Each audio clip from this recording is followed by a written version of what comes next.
And here we go, the opening credits of Red Notice. Oh look, it's a Netflix production because we've officially run out of reasons to leave the house.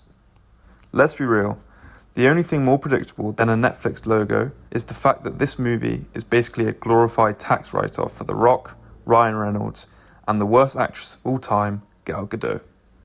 Join us as we explore that very question. What happened to Cleopatra's lost egg? Okay, so we're introduced to the egg of Cleopatra, which, judging by its sheer size, might as well be the Cleopatra's Fabergé steroid egg. Who designed this? Easter Island? The movie's first MacGuffin is this giant golden egg. Really, Hollywood?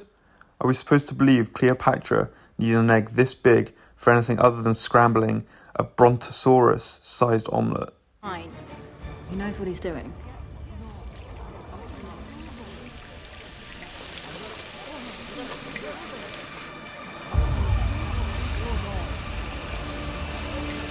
That kid must have been drinking lean or something. I know damn well Coca-Cola can't melt down 3D printed plastic like that. Ryan Reynolds playing, yet again, Ryan Reynolds. It's comforting, really. The consistency is nice, like a McDonald's cheeseburger. Tastes the same no matter where you are in the world. First question, where'd you get that jacket? It's a statement piece. Somewhere there's a very nude cow whispering, worth it. Reynolds brings his usual snarky, Deadpool-like charm. At this point, it feels like Ryan's just cruising through roles, as if they're extended cameos in his own biopic. But hey, at least he's having fun. Are we, though? Guys, don't move!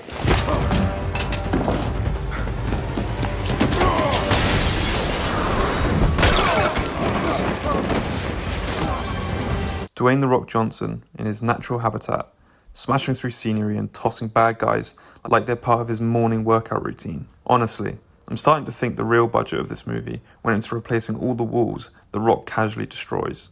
Once again, The Rock plays an indestructible human wrecking ball. Ugh, it's like watching someone play a video game on God mode. No stakes, no tension, just a large man demolishing things, riveting stuff.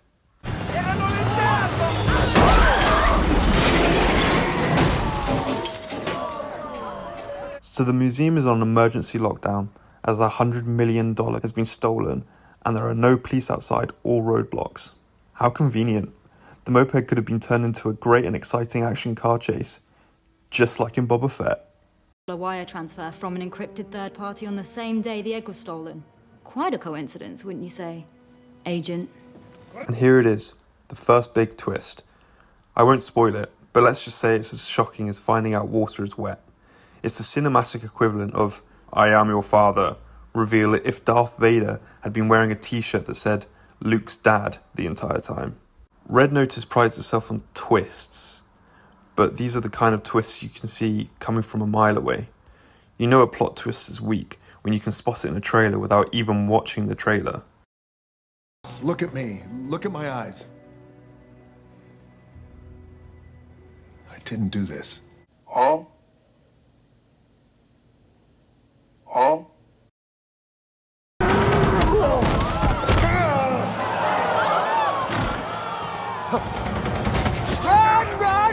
Run, or you will die! And now we have a bullfighting scene, because when you can't figure out how to move the plot forward, just throw in a random bull chase. It's like the writers were playing a game of Mad Libs, and bullfight was the first word they came up with. This scene is the perfect metaphor for the movie. It's flashy, unnecessary, and completely ridiculous. The CGI bull is about as convincing as my third grade papier-mâché project. I half expected Bugs Bunny to show up and save the day. Gal Gadot struts her stuff in a dress that probably costs more than the GDP of a small country. And of course, she's immediately the centre of attention. Oh, we must not trust you. Except she looks like a daddy-long-legged spider that's trapped in the bottom of a wet bath. So what now? You're gonna arrest me right here? Without a badge or a gun? Outside of your jurisdiction? And in front of a room full of criminals? Gal Gadot plays the femme fatale with all the nuance of a sledgehammer. The character depth here is about as deep as a kiddie pool. The less she acts, the happier I become. If you're here for the plot, you'll be left drowning in shallow waters. Let's all take a moment to appreciate the secret lair.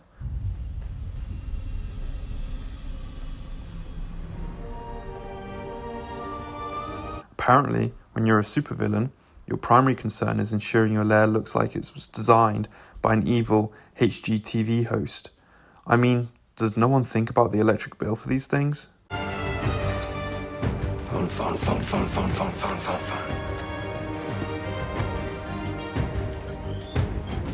This heist is so by the numbers.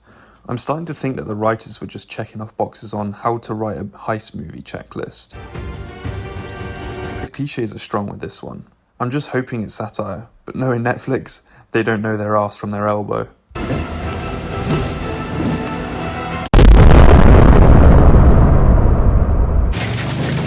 The final showdown, where our heroes have to outwit the villain in a battle of wits. Spoiler, wit is in short supply. The Rock's strategy seems to be punch everything, and honestly, it's probably the best plan this movie's got.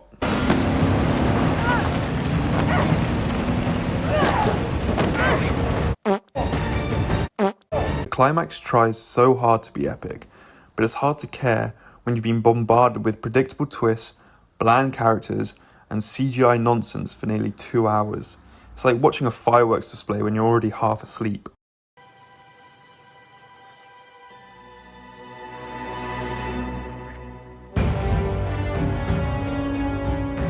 The good old double cross.